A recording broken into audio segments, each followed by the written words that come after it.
Hey there alchemists, Alexis here from Edible Alchemy on windy Crete, and I've been here for the past couple months exploring the traditional methods of food preservation techniques, of foraging, and found out that a lot of the prized foods here are, surprise surprise, gone through fermentation methods.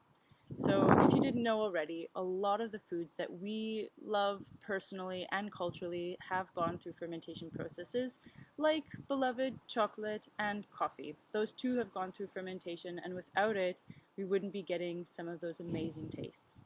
So here, I'm going to list some of my favorite and most unique foods. Not all of them I absolutely love. So we're going to start easy. First and foremost, we have olives. These are some olives that I picked when I first arrived on Crete, and here they are. They're still even bubbling, and they're actually delicious now, and it's been 2.5 months, but the first day, I mean, when you pick an olive off the tree, you cannot eat it. It's so bitter. You need to put it in a brine solution. So that's one form of fermentation. A lot of us are enjoying olives all over the world, and they too have gone through fermentation. Secondly, we have tzatziki.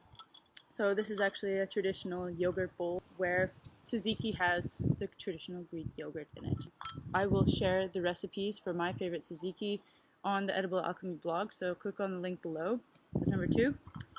Number 3, we have dolmades. It could be cabbage rolls, and it could be wine or grape leaf rolls with rice inside. So here are some grape leaves that have been harvested in the summer, and these two have gone through fermentation in order to preserve the leaves themselves all year round. So you can still get that delicious taste. They're so lovely and sour. I really enjoy them. Also here on Crete, we have tacos.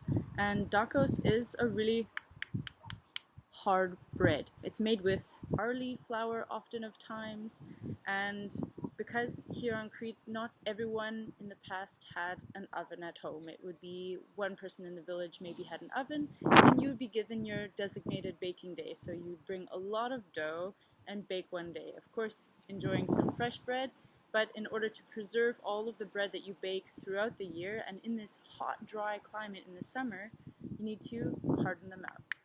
And with these ones, you soak them in water a little bit, top them with tomatoes, feta, of course oregano, and lots of olive oil. And these ones traditionally were sourdough bread, of course.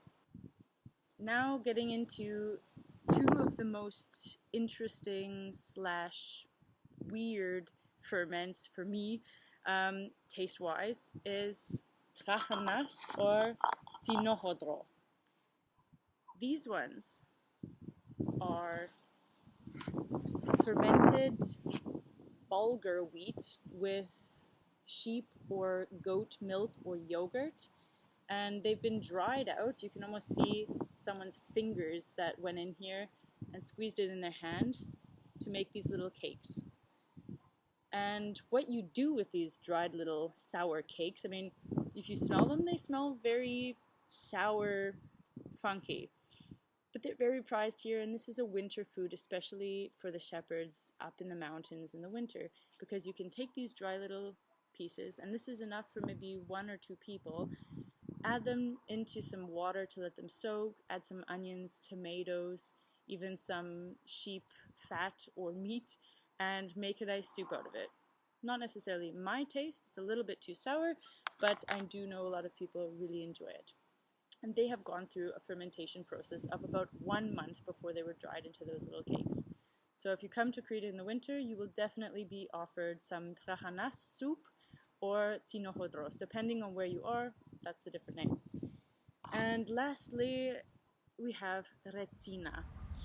To me, the aftertaste has a taste of liquid patchouli and a bit of gasoline. But it is a prized taste, and I have become accustomed and enjoy it depending on what I'm eating it with.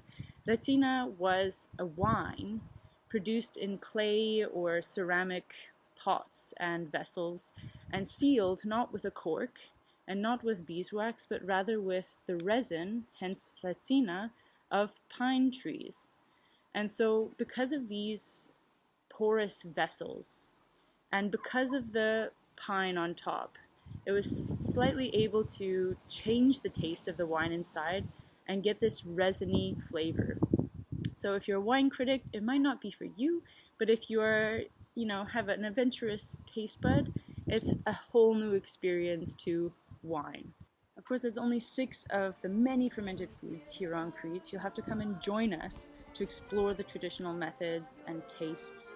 I'll be posting my favorite recipe for tzatziki, how I dress my dolmades, and how I like to top up my tacos. So keep in contact with the blog, check out what else is going on, and thanks for joining me here today.